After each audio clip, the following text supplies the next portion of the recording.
Dear friends, welcome back. This is episode number 85 of the Code of Civil Procedure. We are dealing with section 2.2 of CPC. And I explained in the last two episodes, I explained the provisions of section 2.2. Now we will go to some of the decisions. Please note 2019 4 Kerala High Court cases. 4 Kerala High Court cases. 376. It is reported in Kerala Law Times also. 2019 3 Kerala Law Times KLT 850. Name of the case is Gangadharan Nair versus Padmanabhan MN and another. It is not reported in AER or ILR. The point which is decided is, what is the nature of an ex parte decree vis-a-vis a regular adjudicated civil decree?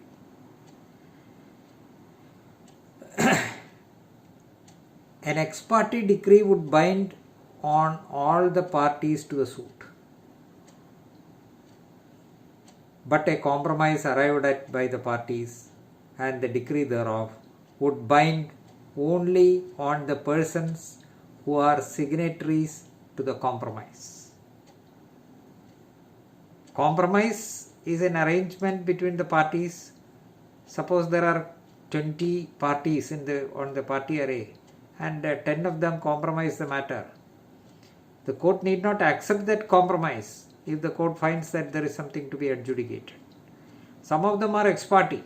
Ex parte decree also binds all the parties.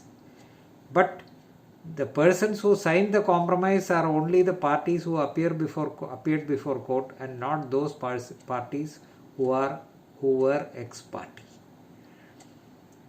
And the decree passed therein on the basis of the compromise will bind only the signatories.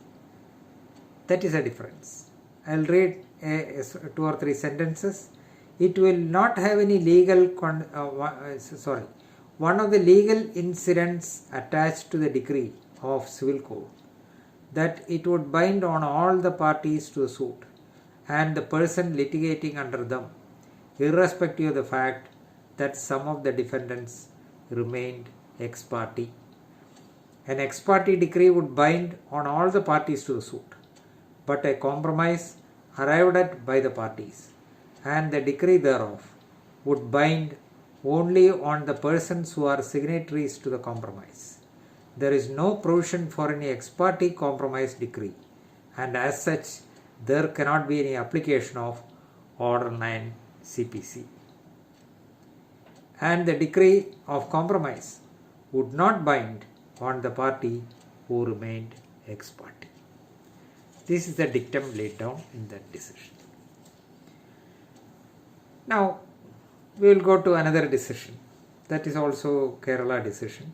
AER 2007 Kerala 291.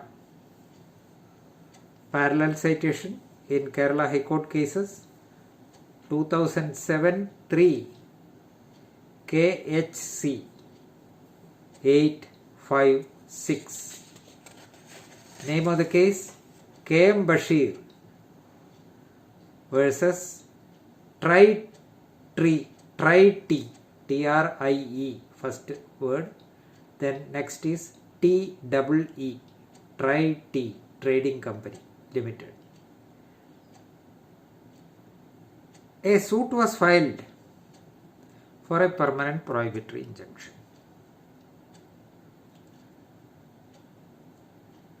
And it was found that the plaintiff respondent in the appeal, was not entitled to injunction, but temporary injunction, but he had put up certain unauthorized constructions on the plain scheduled property during the pendency of the suit, taking advantage of the order of temporary injunction which was granted in his favor. So a suit for injunction was filed by A against B. A got a temporary order. On the basis of the temporary order, he made some unauthorized constructions.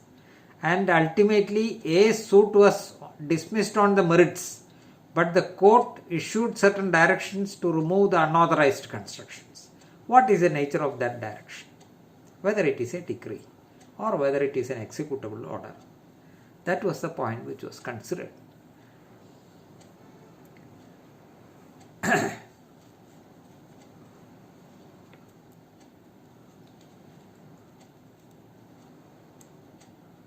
Executing court held that it cannot be treated as a decree since it does not satisfy any of the ingredients for an executable decree provided under section 2.2 because there is no adjudication.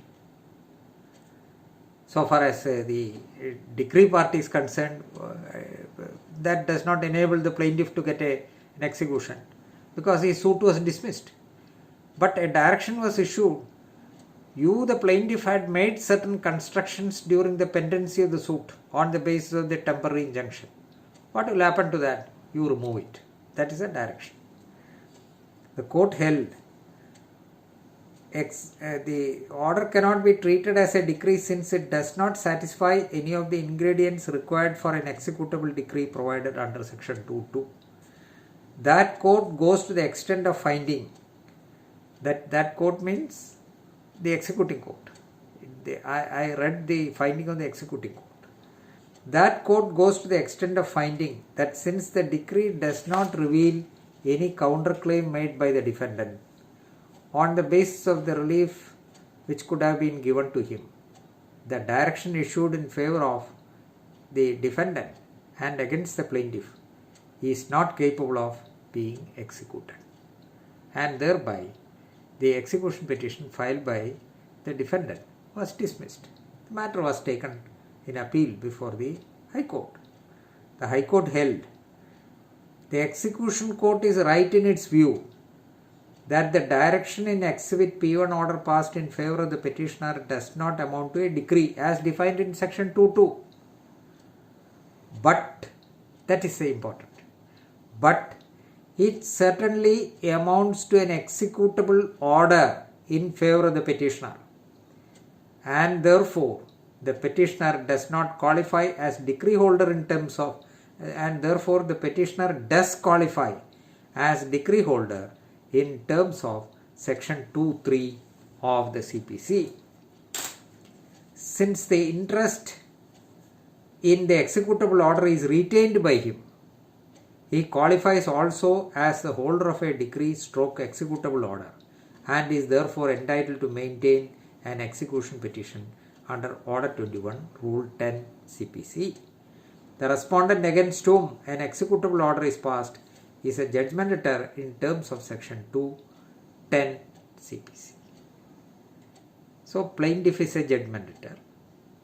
Defendant in whose favor the direction has been issued is not a decree holder under section 2.2, but he will come under section 2.3. Let us see what is 2.3. 2.3. Decree holder is defined. Decree holder means any person in whose favor a decree has been passed or an order capable of execution has been made. Decree is defined in section 2.2. Decree holder is defined in section 2.3. It is not only a person in whose favor a decree has been passed who will be termed as decree holder, but in whose favor an executable order has been passed is also a decree holder. A decree holder means any person in whose favor a decree has been passed or an order capable of execution has been made. So in the particular case, the suit was dismissed for injunction, but a direction was issued against the plaintiff to remove the unauthorized construction which he made during the pendency of the suit on the basis of the temporary injunction order. What is the nature of that direction? It is an executable order. It is not a decree in terms of section 2.2. Therefore, he is not a decree holder holding a decree under 2.2, but he is a decree holder who is holding an executable order, which also enables that person to be called a decree holder. This is what is held. So that is a nice distinction. Next is a Supreme Court judgment. 2017 2 SEC. 2017 2 SEC 797. Name of the case is Harjas Rai, Harjas, Harjas Rai Makhija, Makhija versus Pushpa Rani Jain and another. Pushpa Rani Jain and another.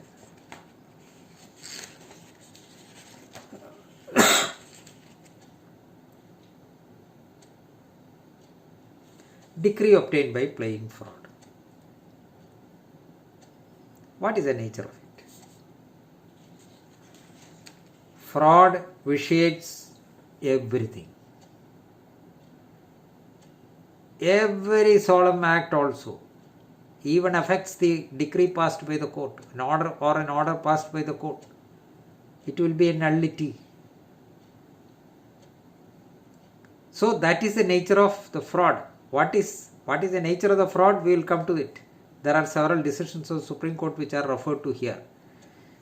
Whether suppression of some material facts would amount to fraud, or what is the nature of that suppression depends on the facts of each case. But there are certain broad principles under which it can be decided.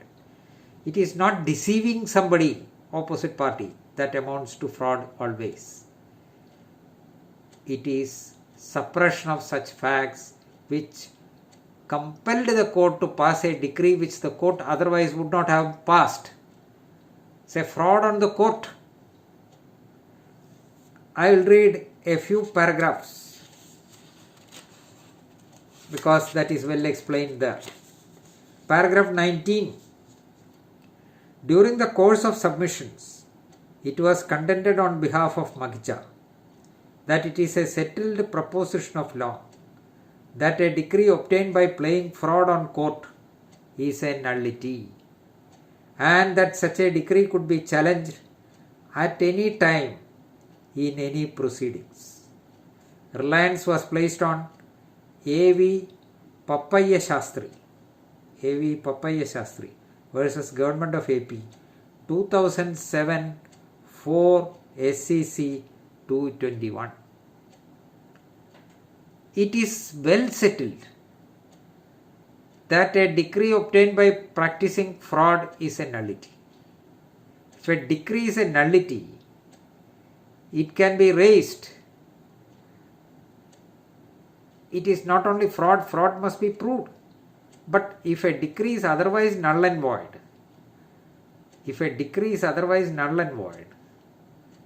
its invalidity can be raised at any time, even in execution proceedings or in collateral proceedings. That is well settled. It is not fraud. Fraud, it has to be proved. And the court must be satisfied and a declaration to that effect must be made. But there may be cases where the decree passed by a court is a nullity.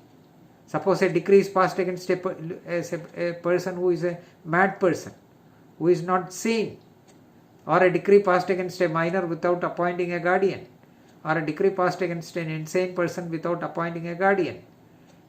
It amounts to nullity. Decree passed against a dead man is a nullity. And where do you raise it? Is it necessary to file another suit? Not necessary. And its invalidity can be challenged anywhere and everywhere, and even in execution proceedings and in collateral proceedings. This is a settled law right from 1950s. Even now that is a settled law. So that principle you cannot forget. A decree which is null and void. It is not fraud where it has to be proved that it is vitiated by fraud. Then it will be null and void. Otherwise, inherent lack of jurisdiction. It is one category. Another category is that which I said, a decree passed against a dead man. Decree passed against an insane person without appointing a guardian, court guardian. Or a decree passed against a minor without appointing a guardian for him. These are all nullity. And its invalidity can be challenged anywhere and everywhere, anytime, whenever it is sought to be executed against him, or even in collateral proceedings. This is a settled principle of law right from, I remember, 1953 or so. Even in 2020 it is, 2021 also it is so. So that principle we cannot forget. Now I read paragraph 19. Then paragraph 21. We agree that when there is an allegation of fraud by non-disclosure of necessary and relevant facts or concealment of material facts, it must be inquired into. It is only after evidence is led, coupled with the intent to deceive, that a conclusion of fraud could be arrived at. Simply saying that it is fraud, that will not amount to fraud. A mere concealment or non-disclosure without intent to deceive, or a bald allegation of fraud without proof and intent to deceive, would not render a decree obtained by a party as fraudulent. To conclude in a blanket manner that in every case where relevant facts are not disclosed, the decree obtained would be fraudulent is stretching the principle to a vanishing point. Suppression of facts always does not amount to fraud, unquote. Para 22. What is fraud has been adequately discussed in Meghmala and others versus G. Narasimha Reddy and others. 2010 8 SEC 383, paragraphs 28 to 36 of that decision. Unfortunately, this decision does not refer to earlier decisions, where also there is an equally elaborate discussion on fraud. These two decisions are Babu Rao Dagdu Paralkar, Babu Rao Dagdu Paralkar versus State of Maharashtra and others, 2005 7 SEC 605, and State of Orissa and others versus Harapriya Bisoy, 2009 12 SEC 378, 2009 12 SEC 378. Please note those decisions. Read those decisions. Then you will get an idea as to what is fraud, in what cases a decree can be held to be invalid on the ground of fraud. All these things you will be able to get the details from those decisions. There are hundreds of decisions on fraud, hundreds, but I cited only few in view of the elaborate etc. etc. So please read this judgment and also the judgments which are referred to there. Then you will get an idea. If you want to go in detail, in depth, you refer to those decisions which are referred to in those 3 or 4 decisions. Then you will get a complete idea of what is fraud. When a fraud is alleged, what should be proved? What is the method of proof? To accept it. Simply saying that a fraud has been committed. In the ordinary parlance we say that that man is a fraud. Say everything fraud has been committed. That is not fraud within the meaning of in legal parlance. It is different. So the distinction you have to draw, the distinction you have to understand is that it is not the fraud which in common parlance we understand. It is a different kind of fraud which is necessary to be proved to nullify a decision of the court, a decree or order of a court. That distinction you have to keep in mind. And to get at the correct picture of it, you refer to these decisions. And if necessary, the earlier decisions which are referred to in those decisions, so that you will get a complete picture of what is fraud.